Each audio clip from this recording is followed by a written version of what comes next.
Hello, welcome to White Birch Tarot and Astrology. This is a shadow reading for the fire signs, Aries, Leo, and Sagittarius. I was going to do a romance reading, and then, I don't know, I sat down and I felt like doing a shadow reading. I was thinking about Pluto going retrograde in Aquarius, and shadow cards wanted to come out. So I'm doing the elements. So this is for the fire signs. I think I just said that, Aries, Leo, and Sag. If I didn't say already, I've just done this is my fourth one, so this is May 9th, barely, but it's for the whole month, really. It's kind of the whole thing. So anyway, I've pulled 3, actually you got 4, as did the water signs, of the oak, ash, and thorn cards. Apologies for my voice, it's really late. And then I drew 3 of the shadow fates cards, and just wanted to see, you know, what was coming up shadow wise and how to deal with it. So the first shadow card that you get is the Hermit. Pardon my voice. And so this is feeling alone. Sometimes it's a choice, and sometimes it's feeling isolated. As a shadow card, it's generally feeling like it's not your choice. You feel very isolated and alone, and you know, things are kind of grim, and you're just wondering why. So what is the antidote for that? Well, you get the 4 of Wands. I think this is the 3rd time it's come out tonight, 3rd or 4th. It's very prevalent tonight. And this is about not only sharing with someone you love, but taking a relationship to another level. This can be recommitting to someone, or just remembering how much you love them and letting them know. It can be, you know, intentionally trying to step out of your isolation and connect with others, no matter how, you know, if you can only do it online or whatever. But it's about reconnecting and you know, rededicating yourself to those you love and making that a priority. And again, trying to kind of take it to a new level. I'm not saying you have to get married or anything, but if that's in the cards, but just, you know, recommit in your heart and let them know. Just let them know. That's a big message for all of us tonight.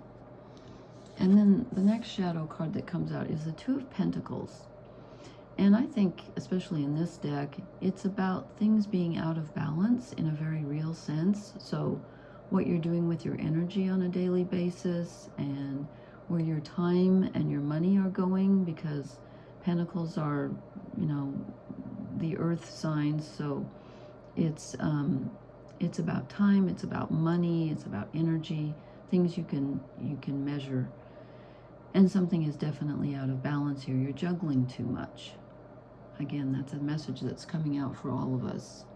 And what is the antidote to that? Well, the 10 of Cups. And you're like, well, yeah, if I had everything I wanted, of course I wouldn't, you know, I wouldn't have a shadow problem here.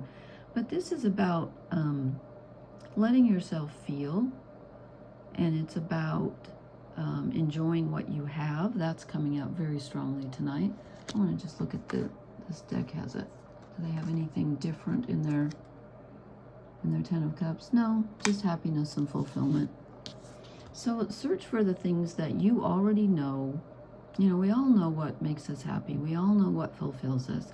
Sometimes it's available to us and sometimes it isn't. But there's usually something that you can interact with that can make you happy, whether it's talking with a friend or walking outside or enjoying your food or sleeping or whatever it is.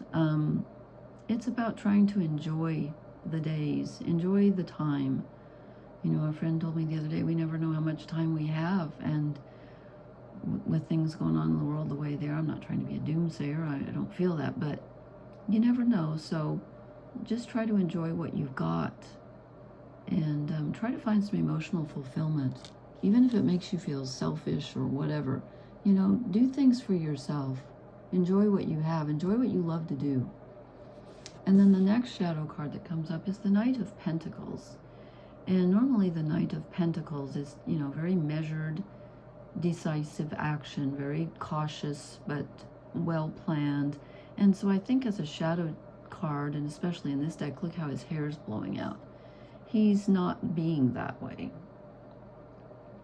He's trying to do things too quickly. He's like, I want this and I want it now.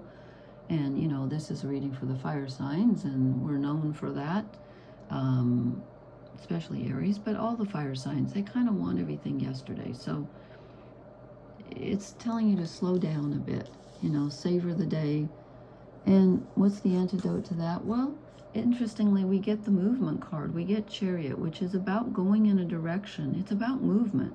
But look at this Chariot card. It's got a snail and it's got a bird standing. It's like, yes, we're going on a journey. Are we going to rush it? No. We're gonna walk if we have to. We're going to look out, you know, we're going to watch every blade of grass as we go by. We're going to enjoy the journey instead of just rushing toward the destination and not seeing everything, if that makes sense.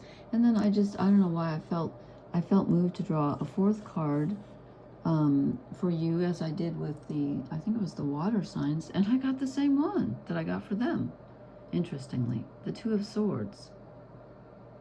So this is about committing to something. You're trying to please both sides. And here's that out of balance juggling act. That's not where it's at right now.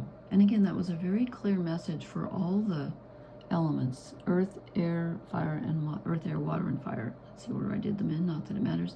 But we need to stop trying for so much balance. We need to pick something and commit to it.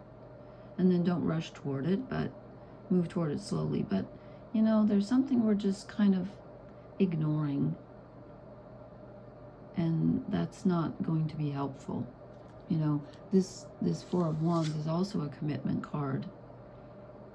And so it's about, finding what you love and then saying yes to it, and then taking some slow measured action toward it. Don't just ignore it. You know, you have to do something. You have to make a decision. So, okay, I hope this was helpful. If I haven't already said, if you need it, if you don't know your rising sign, you can get it for free on astro.com, but you have to know your time of birth to do that. And if you don't know how to work that website, I'm not affiliated with it in any way, but I use it. I'll leave my email address in the comments, and if you can't figure it out, I might be able to help you. So I find it very useful. And if you don't know your time of birth, you can still find out where your planets are, because I post on here sun, moon, rising, but I also check when I'm looking at other people's readings. I always check my Mars and Venus placements as well, and I find them helpful. So anyway, please leave me a comment. Let me know how this resonates, and please hit the like, share, and subscribe buttons, and I will talk to you later. Thank you for listening. Blessings. Good night.